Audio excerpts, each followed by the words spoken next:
Bien, entonces este es el algoritmo. Como pueden ver, es un algoritmo que es bastante sencillo. Tiene dos if, ¿ok? Que son rombos. Porque, recuerden que los rombos en pseudocódigo, cuando uno hace diagramas de flujo de un código, los rombos que representan condicionales, los if. Entonces tiene un primer if donde se evalúa el criterio de parada del algoritmo.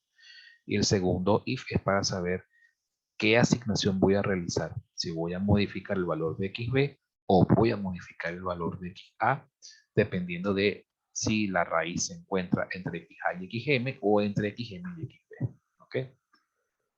Bien, esa sería pues la forma computacional que después la programaremos en Opera. Vamos a ver otra relación importante que surge de las iteraciones del método de la bisección. Supongamos que para un caso dado realizamos 5 iteraciones hasta que se cumpla el criterio de parada.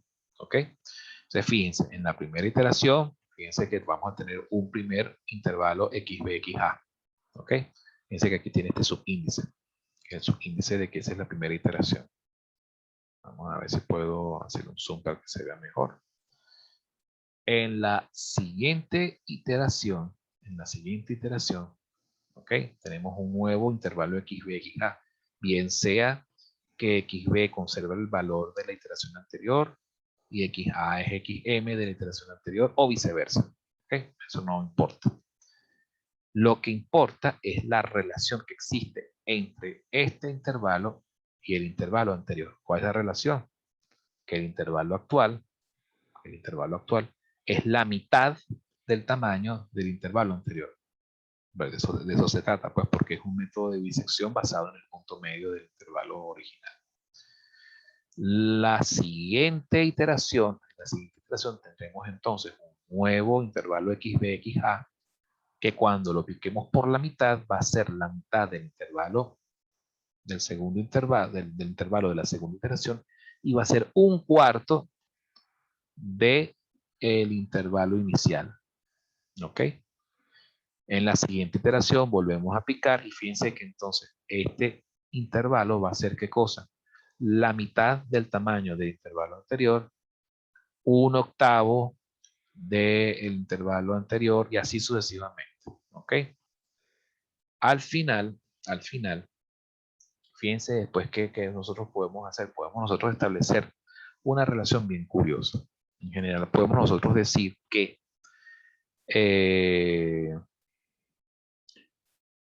para un intervalo enésimo dado, es decir, el intervalo donde se cumple, donde se hace verdadero el criterio de parada, ¿verdad? Que vamos a decir que es el intervalo enésimo. N representa el intervalo, la iteración en la cual ocurre, se cumple el criterio de parada, ¿verdad?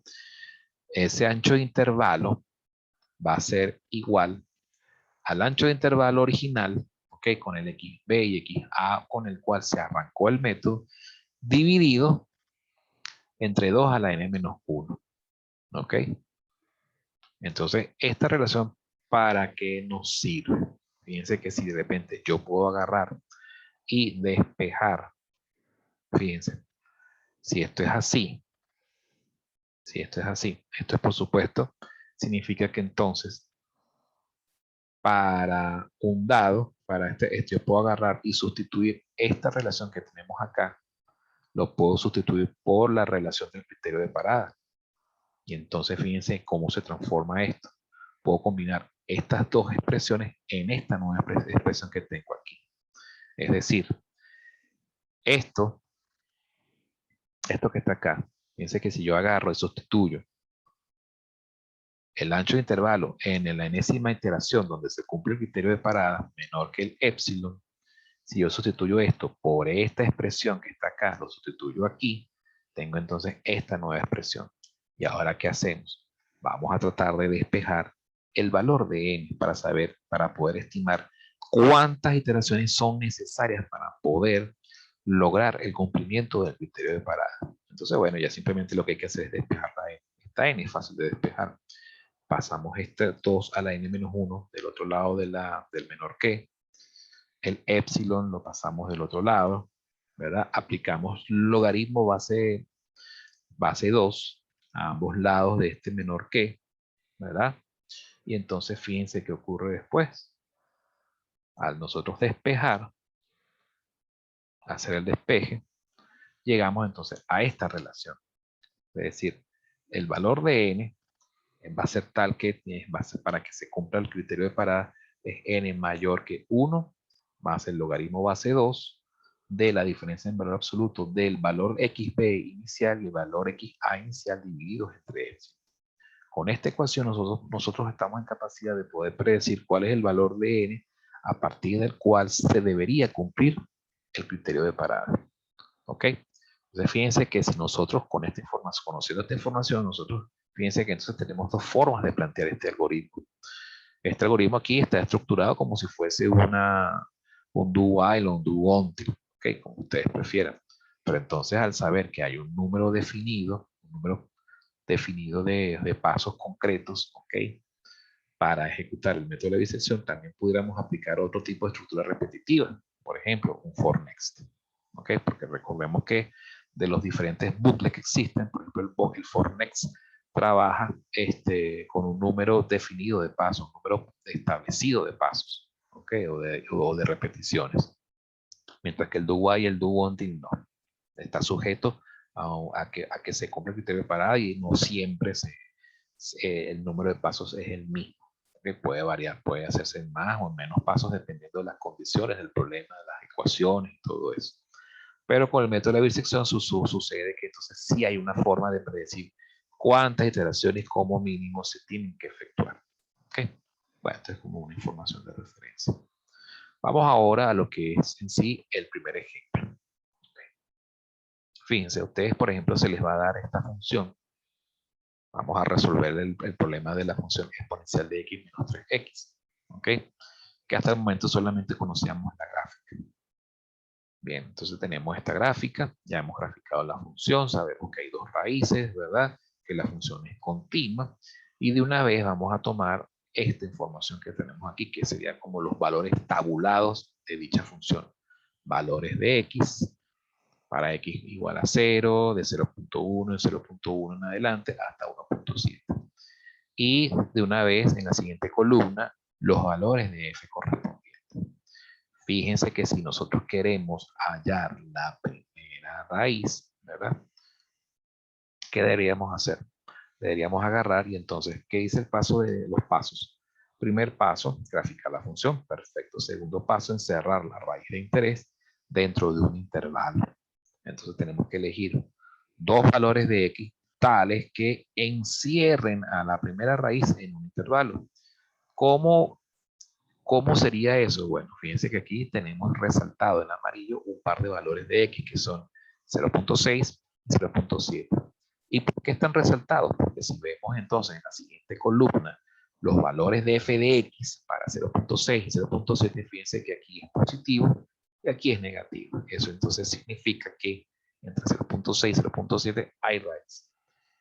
¿Ese sería el único intervalo que nosotros pudiésemos trabajar? No, pudiésemos trabajar con 0.5, que también es positivo en su f, y 0.9 o 0.7. O sea, podemos trabajar con cualquier combinación como intervalo inicial, ¿ok? Por lo menos sin tener que tocar, por supuesto, sin que encierre el 1.5. Tiene que encerrar solamente una raíz. Ahora bien, como este ejercicio se supone que tienen que hacerlo a mano con el método tabular, porque ojo, el método tabular implica que tienen que resolverlo a mano. ¿Ok? Entonces aquí es donde de todas las combinaciones posibles hay que elegir aquella que conlleve menos trabajo, es decir, menos iteraciones. Y fíjense, mientras más pequeño sea el intervalo, menos iteraciones va a requerir. Si ustedes arrancan con un intervalo más grande, como por ejemplo de 0.3 a 0.7 o 0.3 a 1.1, como el intervalo es muy grande, hay que aplicar muchas veces por la mitad eso, hay que aplicar muchas veces disección. Entonces, por supuesto, una tabla que puede hacerse en 5 pasos terminaría haciéndose el doble, de 10 pasos, 15 pasos. El consejo que les doy es que cuando vean esto, pues de repente esta información se las pueden dar a ustedes en el enunciado del problema. Elijan el intervalo más pequeño, ¿ok? Y eso es simplemente viendo por aquí, bueno, donde justamente ocurre cambio de signo en f de x, Ese es el intervalo que ustedes van a escoger. ¿Ok?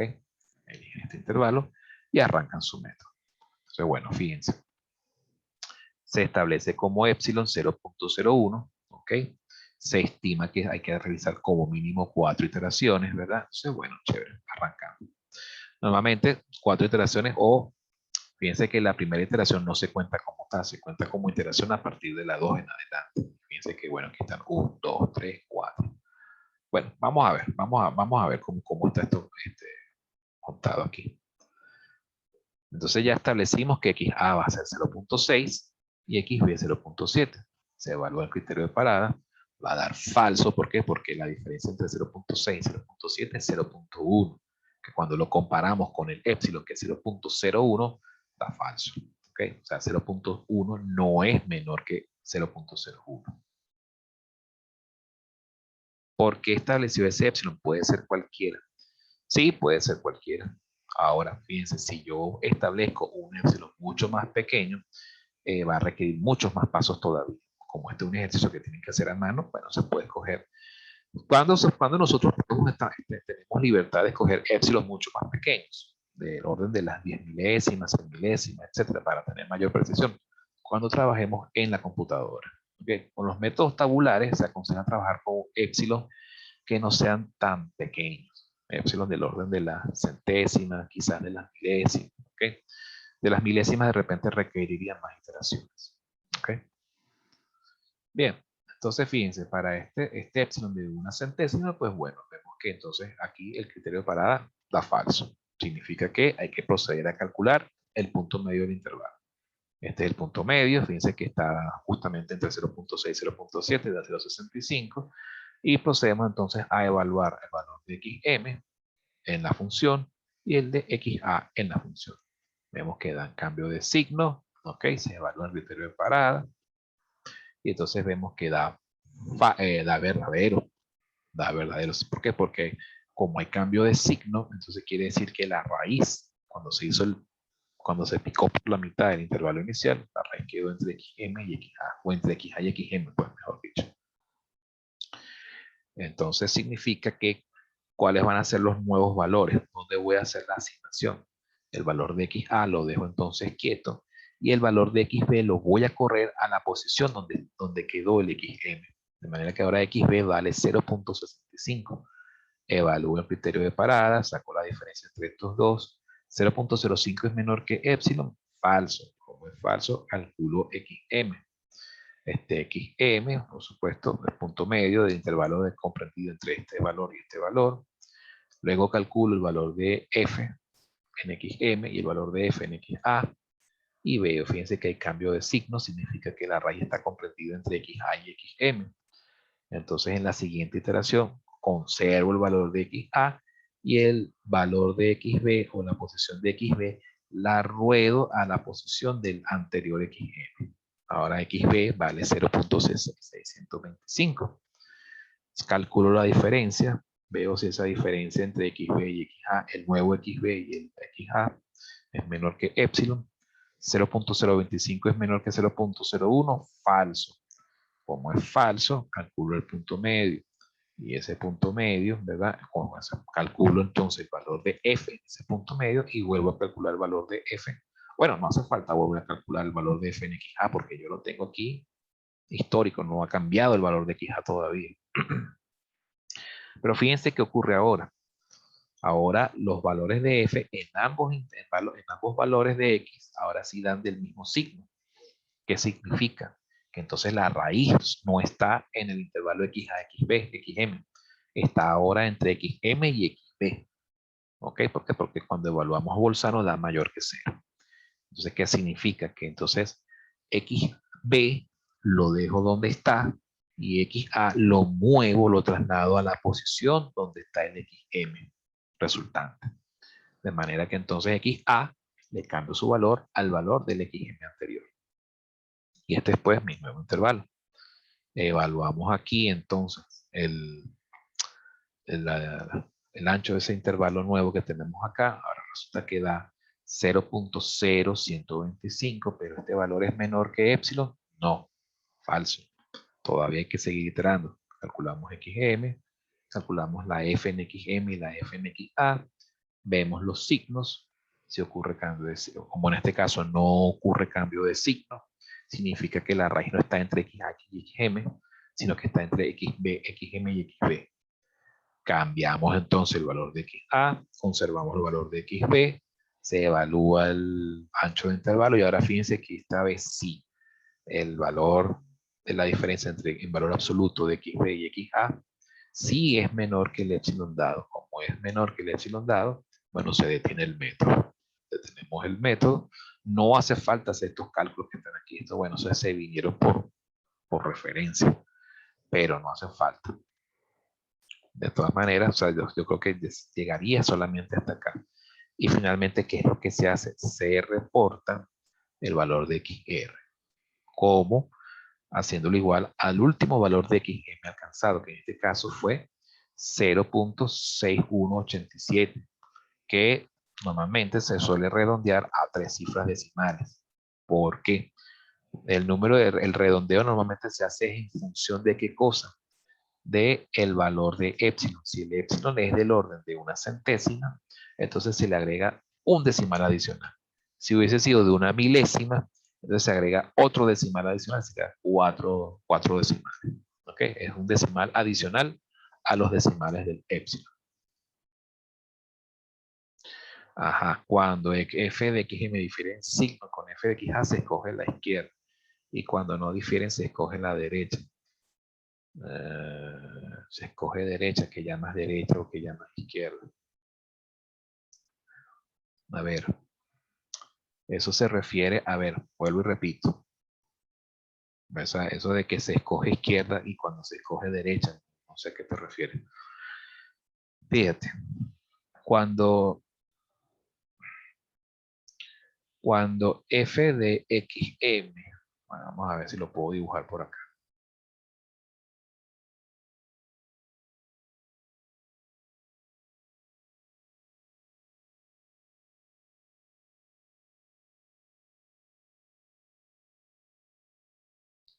Pongamos que aquí está xa. Aquí está xb. Aquí está xm. ¿Sí? Supongamos que por aquí viene entonces la función. ¿Verdad? Cuando nosotros evaluamos Bolzano, ¿verdad? Aquí está este valor de FA o F de XA. ¿Correcto? Y aquí evaluamos entonces este valor que vendría siendo F de XB. ¿Sí? Bien. ¿Qué sucede? Cuando evaluamos esto, que está aquí, ¿verdad? Evaluamos el producto. ¿Pero de quién? De F de XA por F en XM. Aquí vendría F evaluado en XM.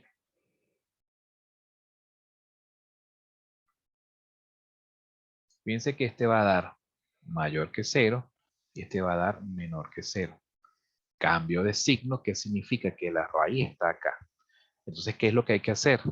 Que entonces significa que entonces en la siguiente iteración, el nuevo intervalo XA y XB va a ser este.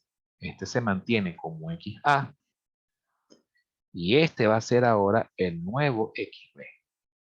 ¿Entiendes? Entonces, en la siguiente iteración, este es el nuevo intervalo y después hay que agarrar y volver a picar por la mitad y por aquí va a quedar el XM.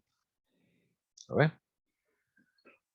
En la siguiente iteración, fíjense que puede pasar dos cosas. O la raíz queda aquí o la raíz queda acá. Ya todo dependerá de la geometría del ejercicio, de las ecuaciones, etcétera, de los intervalos iniciales. Pero bueno, parece que aquí el gráfico nos está apuntando a que ahora fíjense que tenemos este intervalo. Y entonces ahora cuando picamos por la mitad en la nueva versión de XA y XB, tenemos entonces que ahora volver a hacer la evaluación de Bolzano. FDA se mantiene exactamente igual porque depende del mismo XDA de la iteración anterior. Pero ahora cambia XDB. XDB, ¿ok?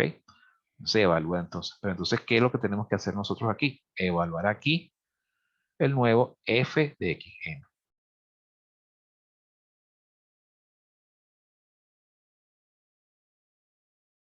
Fíjense que este nuevo f de xm es también positivo. Como este es positivo y este también es positivo, ¿qué significa? Que la raíz no está acá, está del otro lado. ¿Ok? Y como está del otro lado, ¿qué significa? Que entonces en la siguiente iteración, ¿qué es lo que voy a cambiar? Cambio el valor de XA, es decir, lo desplazo a la posición del XG. Y en la siguiente iteración, XB se queda exactamente igual. ¿Ok? Esto ya sería entonces el nuevo intervalo. ¿Se entendió este grafiquito? Esa es la lógica de cómo se tienen que ir haciendo los cambios de las variables. Perfecto. Perfecto. Bien. Bueno, voy a borrar todo esto y pasamos entonces a... Con este ejercicio, bueno, fíjense, hay algunas cositas que es importante que noten por ahí. Por ejemplo, fíjense que conforme nosotros vamos avanzando en la iteración, fíjense qué pasa con los valores de f. Se van haciendo cada vez más pequeños. Eso es un buen indicativo, un buen síntoma de que nos estamos acercando a la raíz. ¿Por qué? Porque por definición la raíz es un valor de x tal que cuando uno lo mete en la función, tiene que darte 0 o cercano a 0. Como estamos trabajando con un épsilon de una centésima, por supuesto, yo dejé esta fila aquí simplemente para que pudiesen ver qué pasa cuando uno mete el xm aquí en la función. Da un valor cercano a 0. Se acerca a 0, pero por la izquierda, porque es negativo. Bueno, por la izquierda no, realmente, porque como estamos midiendo en el eje vertical, se acerca a 0 por abajo. ¿Ok? Entonces, bueno, chévere.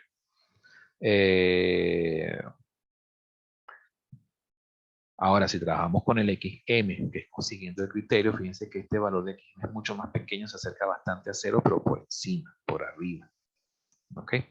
Pero bueno, la idea es esto. Si ustedes ven que están aplicando el método de bisección y las iteraciones, en vez de hacerse más pequeños los valores de f se hacen grandes, significa que están cometiendo un error o se equivocaron metiendo la función en la calculadora o algo por el estilo. ¿Ok?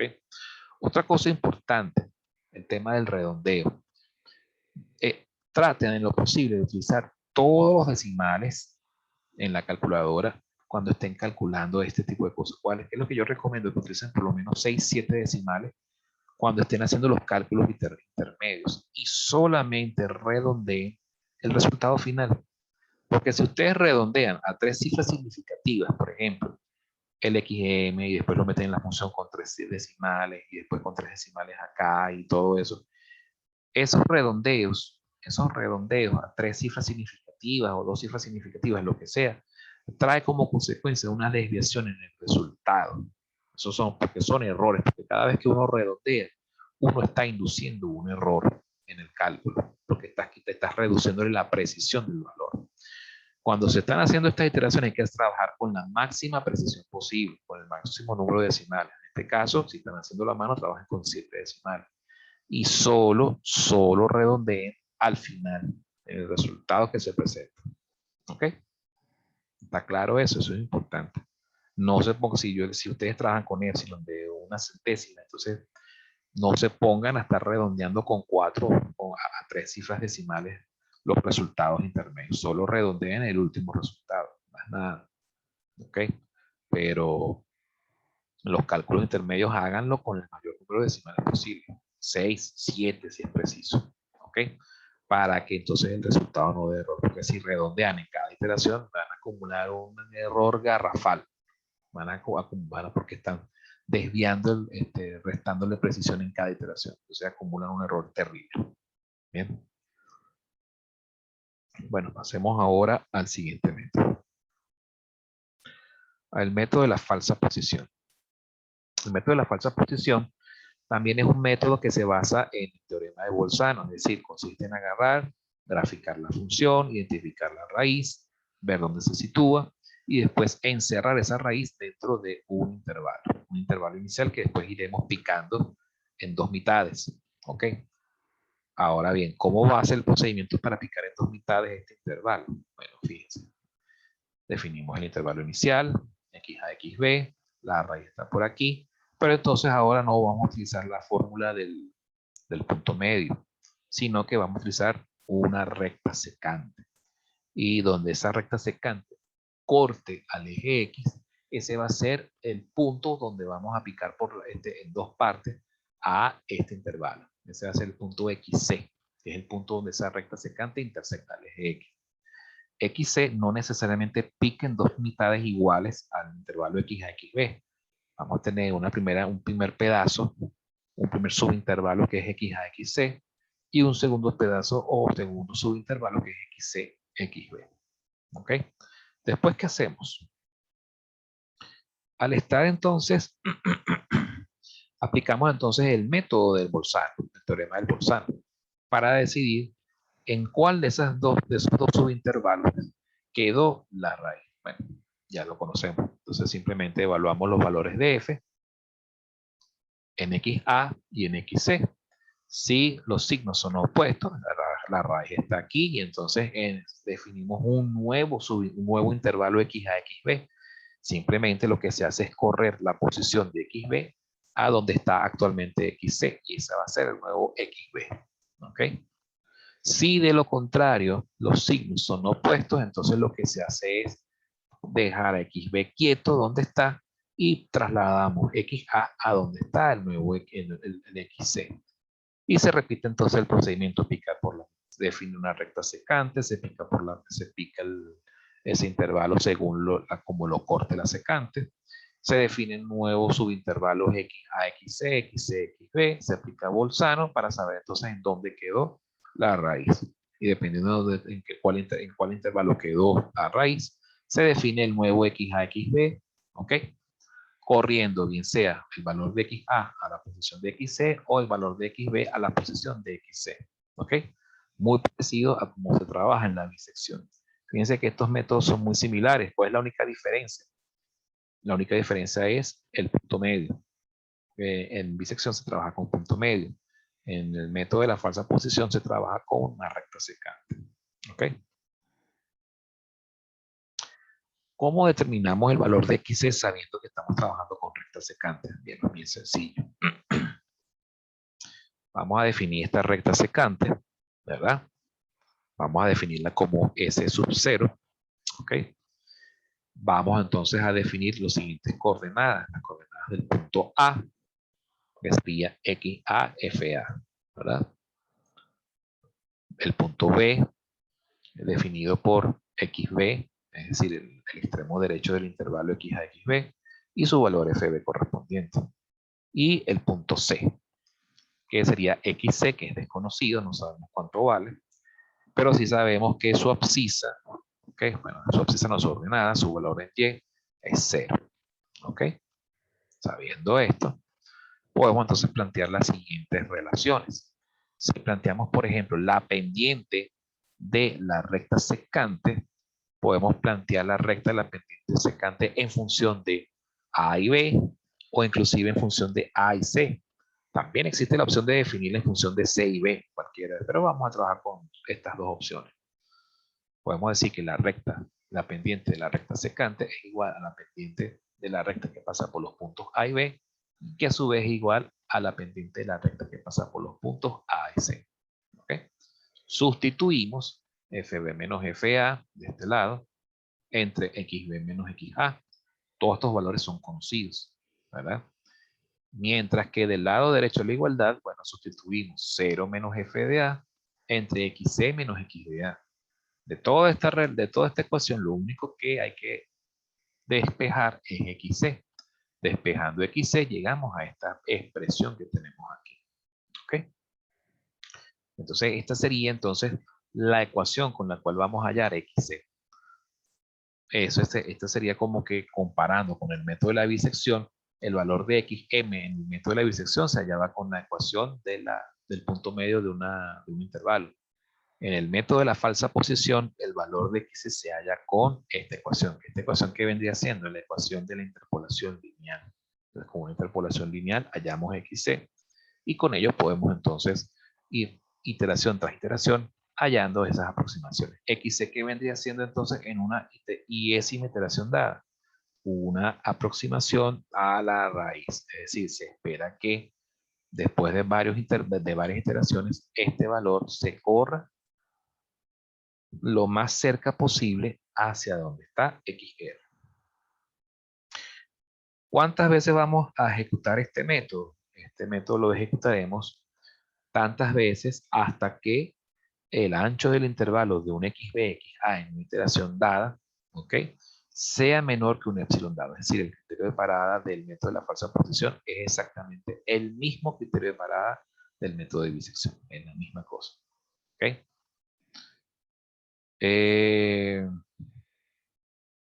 En este caso, vamos a ver aquí rapidito. La forma tabular del método de la falsa posición, bueno, es la primera columna es para controlar en qué iteración nos encontramos. Las siguientes dos para controlar los valores de XA y XB, cómo van cambiando conforme avanzamos en las iteraciones. La siguiente columna es para evaluar el criterio de parada, es decir, evaluando los dados los XA y XB, se evalúa el ancho, se compara con el epsilon fijado, y si es menor que el epsilon, se detiene la iteración. Si es mayor que el epsilon, entonces se procede a realizar los siguientes cálculos. Se calcula F evaluado en XA, F evaluado en XB, y después, con base a esta información, se procede a calcular el valor de XC con esta ecuación que está aquí. Después que conocido XC, se calcula F en XC y se procede a evaluar el teorema de Bolzano. Dependiendo si esta relación da verdadero, significa que la raíz está comprendida entre XA y XC, y por lo tanto en la siguiente iteración XA se conserva, pero XB cambia su valor. Se le asigna el valor del XC de la iteración anterior. Se evalúa nuevamente el Bolzano, se calculan si el Bolzano no, el criterio de parada. Si el criterio de parada da falso, significa que hay que calcular el valor de f de A. Bueno, en este caso se mantiene. Se calcula el nuevo f de B, okay, que sería este mismo que está aquí. XC se calcula el nuevo XC utilizando la ecuación de la interpolación lineal. Se calcula el nuevo f de XC. Se evalúa el teorema de Bolzano. Y bueno, si esto da verdadero, bueno, se mantiene XA y se cambia el valor de XB haciéndolo igual a XC, el XC de la iteración anterior. Si de lo contrario esto da falso, entonces significa que la raíz está entre XC y XB. Y por lo tanto, XB hay que dejarlo quieto, no hay que cambiar el valor de XB, y más bien en su lugar lo que se cambia es el valor de XA, trasladándolo a la posición del XC de la iteración anterior. ¿Ok? Es decir, es exactamente el mismo criterio del método de la bisección. Desde el punto de vista computacional, pues bueno, es un flujo muy similar. Se ingresa el valor de XA, XB, se evalúa el criterio de parada, se calculan estos valores, se evalúa el Bolzano, si da verdadero, entonces se cambia el valor de XB, a XB se le asigna el valor de XC, si da falso al valor de XA se le asigna el valor de XC, y se repite esto hasta que en algún momento el criterio de parada da verdadero. Cuando dé verdadero, el valor de XC se le asigna a la raíz y se reporta. Aquí en este caso, el método de la falsa posición es estrictamente un do while o un do until, como lo quieran enfocar. Un for next no tiene sentido hacerlo porque en este caso no aplica, no hay forma de llegar a una relación similar a la relación de la bisección, donde uno sí puede predecir con la bisección, uno sí es posible de predecir el número de pasos que se van a ejecutar. ¿Ok? Pero eso es posible, ¿por qué? Porque en la bisección se está trabajando con mitades exactas, con particiones por la mitad, exactamente se está picando por la mitad. Aquí no, aquí no, cuando se pica un intervalo en dos partes, no se está haciendo en dos partes iguales. Las partes pueden ser de diferentes proporciones. ¿Ok? Ahora bien, por muy práctico que parezca el método de la falsa posición, existe un problemita. Hay un problemita con el método de la falsa posición. Lo vamos a ver a continuación. Bueno, queda 1 minuto con 24. A mí me gustaría más bien, porque esta explicación puede tomar un poquito de tiempo. Vamos a dejar esta sesión por aquí y vamos a pasar a la siguiente sesión, que sería la última para la clase de hoy. Ok, entonces no se vayan, por favor, para terminar la clase con la última sesión que viene a continuación. Ok. Nos vemos en breves instantes.